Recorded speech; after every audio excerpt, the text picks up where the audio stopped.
Pengertian perkembangan keagamaan anak. Dalam mempelajari perkembangan manusia dalam mencari jati diri agama yang dia anut pada umumnya, kita harus membedakan dua hal, yaitu proses pematangan dan proses belajar. Selain itu, masih ada hal ketiga yang ikut menentukan perkembangan, yaitu pembawaan atau bakat.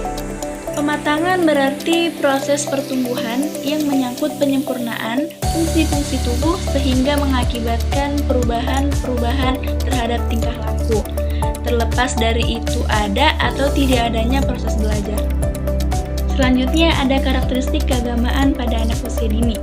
A. Munculnya jiwa keagamaan anak.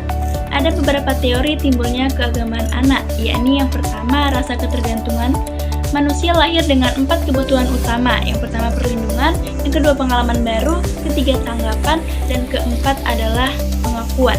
Keempat kebutuhan ini bekerja sama sejak kita lahir, menciptakan rasa ketergantungan. Yang kedua, insting keagamaan. Intrikasi kedua topik ini mencerminkan bagaimana interaksi sehari-hari dan pengalaman hidup sejak dini tidak hanya memenuhi kebutuhan dasar, tetapi juga mulai membentuk fondasi nilai spiritual dan sosial yang penting dalam kehidupan anak-anak. Selanjutnya yang B adalah pembentukan iman pada anak memiliki ciri-ciri yang berkaitan dengan usia. Ernest Harms menemukan bahwa ada 3 tahapan berbeda dalam perkembangan keagamaan seorang anak. Yang pertama ada the fairy tale stage atau tingkat dongeng. Anak-anak berusia antara 3 dan 6 tahun melewati tahap ini. Ketika anak-anak masih kecil, gagasan mereka tentang Tuhan lebih banyak dibentuk oleh emosi dan imajinasi mereka. Yang kedua adalah the realistic stage atau tingkat kenyataan. Antara usia 7 dan 12 tahun, tahap ini dimulai.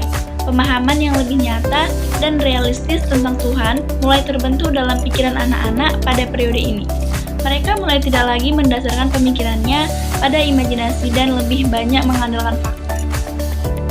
Yang ketiga adalah the individual stage atau tingkat individu. Masa remaja adalah saat mereka terungkapkan tahap ini. Remaja telah meningkatkan kepekaan emosional dan perkembangan pemikiran abstrak. Pemandangan keagamaan dan spiritual mereka mulai matang, dan penekanan pada peran Tuhan dalam sejarah manusia dan pentingnya agama secara umum. Selanjutnya ada sifat-sifat keagamaan pada anak-anak. Yang pertama, remaja mengambil ilmu dari lingkungannya, terutama dari orang tuanya. Anak telah dilatih untuk mendengarkan dan mengikuti petunjuk orang tuanya sejak lahir, karena hal tersebut membuat mereka merasa aman dan gembira. Yang kedua adalah bodoh. Anak-anak jarang memikirkan konsep agama karena mereka diajarkan berdasarkan otoritas orang tua. Informasi yang disampaikan kepada anak kecil dianggap menghibur, apalagi jika disampaikan dalam bentuk cerita. Oleh karena itu, prinsip-prinsip agama harus disebarkan luas semungkin dan memulai narasi yang menarik. Yang ketiga adalah egois. Anak mulai sadar diri dan menunjukkan egosentrisme atau kecenderungan memandang segala sesuatu dari sudut pandang kepentingannya sendiri, sekitar usia 1 tahun. Yang keempat, seperti manusia. Anak-anak seringkali membuat hubungan antara ide-ide abstrak dan objek-objek yang familiar, seperti manusia.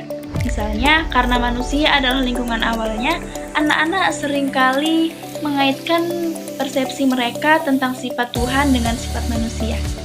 Yang kelima adalah ritualistik dan verbal. Perilaku keagamaan anak biasanya bersifat lokal, ritualistik, dan lahiriah tanpa pemahaman yang mendalam.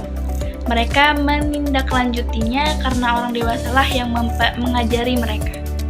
Yang keenam, peniru.